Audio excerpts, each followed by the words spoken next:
demokrasi itu kan dia akan menjadi demokrasi yang sehat, akan menjadi demokrasi yang sukses, akan menjadi demokrasi yang sesuai dengan tujuannya dari rakyat, oleh rakyat, dan untuk rakyat itu apabila masyarakat itu paham apa itu demokrasi. Benar nggak Mbak? Betul. Paham ya masyarakat itu dulu. Dia paham bagaimana demokrasi itu sendiri seharusnya. Iya. Demokrasi itu sendiri apa sih sebenarnya? Jadinya bukan hanya sekedar oke lah saya datang memilih pada hari H, saya nyoblos, habis itu pulang, kelar. Ternyata tidak hanya seperti itu. Assalamualaikum warahmatullahi wabarakatuh. Wassalamualaikum warahmatullahi wabarakatuh. Halo sahabat Bawaslu, saya Mentari. Saya Imam. Kami adalah staf humas Bawaslu Kabupaten Lombok Barat. Ya, yang pada kali ini akan mengupas lebih dalam atau memberikan pemahaman kepada semua bagaimana sih pentingnya edukasi demokrasi pada saat non tahapan itu sendiri. Oke. Giliran saya nih. Iya. Oke. Kan saya udah bilang nih, bagaimana sih pentingnya. Ya, pertama-tama saya ucapkan terima kasih dulu karena telah menonton podcast ini, sahabat-sahabat sekalian. Nah, kenapa sih edukasi demokrasi itu penting? Karena kalau kita berbicara secara secara logis lah seperti itu. Jadi masyarakat juga harus tahu siapa yang dia pilih, bagaimana prosesnya, kayak gitu. Apa saja larangan, apa saja yang dilarang, dan bagaimana sanksi gitu ya. Untuk menciptakan demokrasi yang berintegritas. Iya, seperti harapan kita bersama. Iya. Ya, oke. Lanjut, Bawaslu Lobar itu sendiri, Mam nih, apa saja nih yang udah dilakukan gitu pada masa tahapan edukasi, apa saja yang dilakukan pada masa tahapan pemilihan serta atau pemilu serta 2024 kemarin? Kalau berbicara pada tahapan sosialisasi yang pernah kita lakukan nih di Bawaslu Lombok Barat ini, pertama kita pernah melakukan sosialisasi itu ke Kades, kepala desa atau kelurahan se-Kabupaten Lombok Barat. Seperti itu, untuk memberikan edukasi kalau misalkan kepala desa itu harus netral di pilkada, jadinya tidak boleh memihak nih sahabat, seperti itu, dan tidak boleh menguntungkan atau merugikan salah satu pasangan calon, seperti itu. Ada juga kan kemarin sosialisasi kita bersama disabilitas. Bersama disabilitas gitu ya. Itu kita bahas apa tuh kemarin dengan disabilitas itu? Bagaimana pemahaman disabilitas itu agar kita kawal hak pilihnya gitu. Bagaimana sarana prasarana, kan disabilitas itu kan khusus nih. Bagaimana perlakuannya gitu, dan lengkap nggak alat atau bantuan untuk pas hari nyoblos pas hari pemilihannya gitu. Kalau dipikir kenapa harus diberikan sosialisasi gitu kan, maksudnya kayak kenapa nggak, ini kan sudah ada aturan gini loh, kenapa nggak diikutin saja aturan itu? Ya kan gitu. Semuanya kadang nggak baca aturan juga gitu. Nggak semua ngebaca aturan, karena males baca gitu kan. Kalau kita mengacu pada juga, aturan. Kayak saya nanti males baca kan, males gitu. Hanya lewat aja. Gitu kan. Jadi ya penting juga kita sentuh kayak disabilitas, kepala desa mungkin yang rawan itu, yang untuk rawan gitu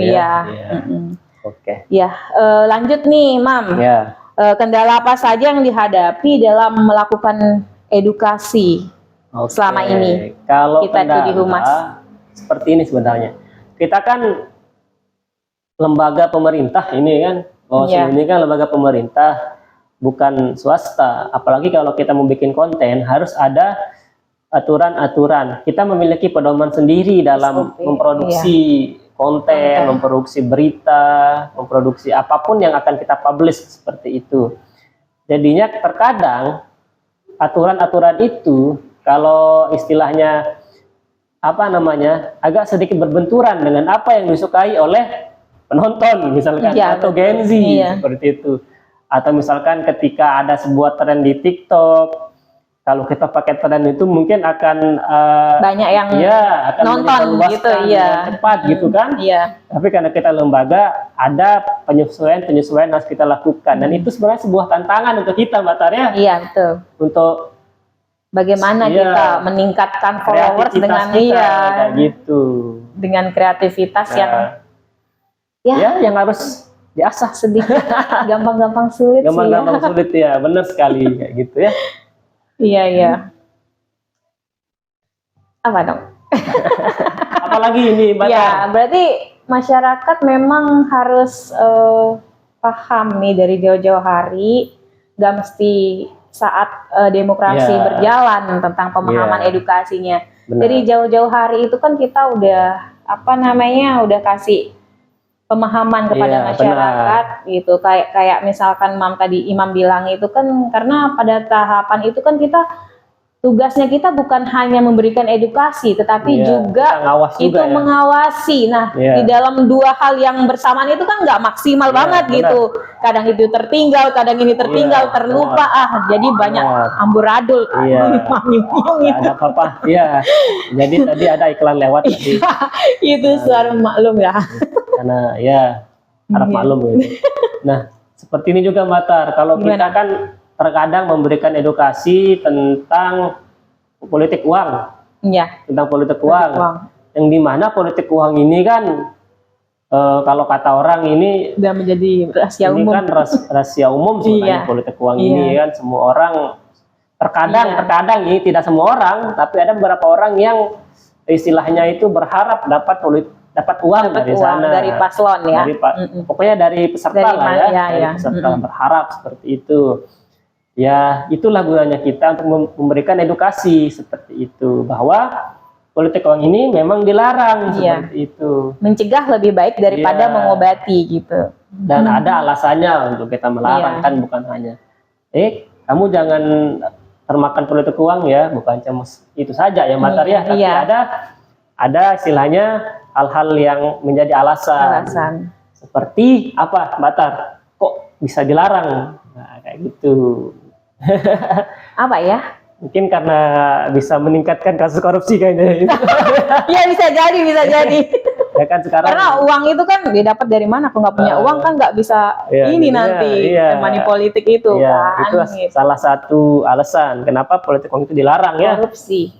Tapi kalau seandainya saya nyalon, Mam, saya mau korupsi di mana gitu? Saya mau korupsi apa gitu?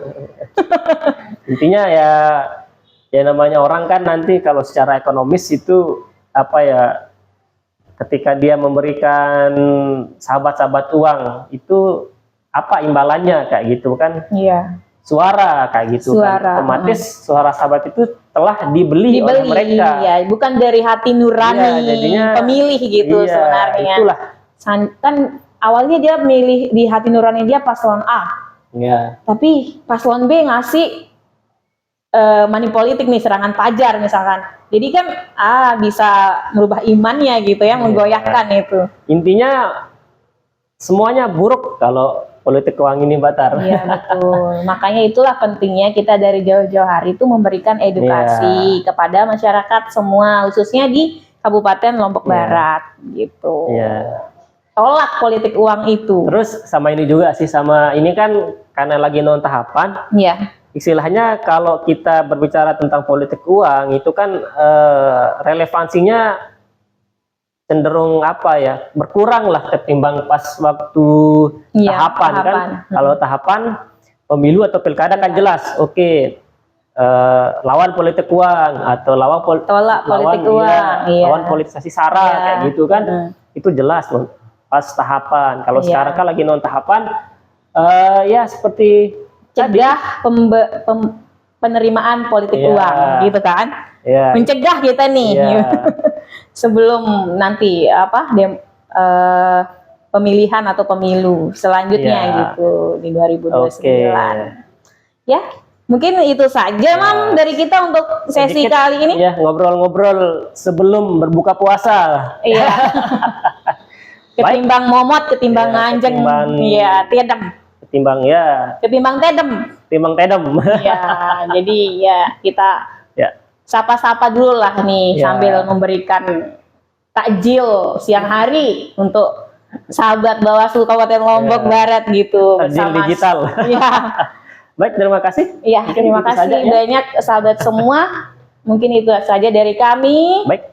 Selamat menjalankan ibadah puasa. Semoga puasanya lancar dan diterima oleh Allah Subhanahu wa taala. Amin. Assalamualaikum warahmatullahi wabarakatuh. Waalaikumsalam warahmatullahi wabarakatuh.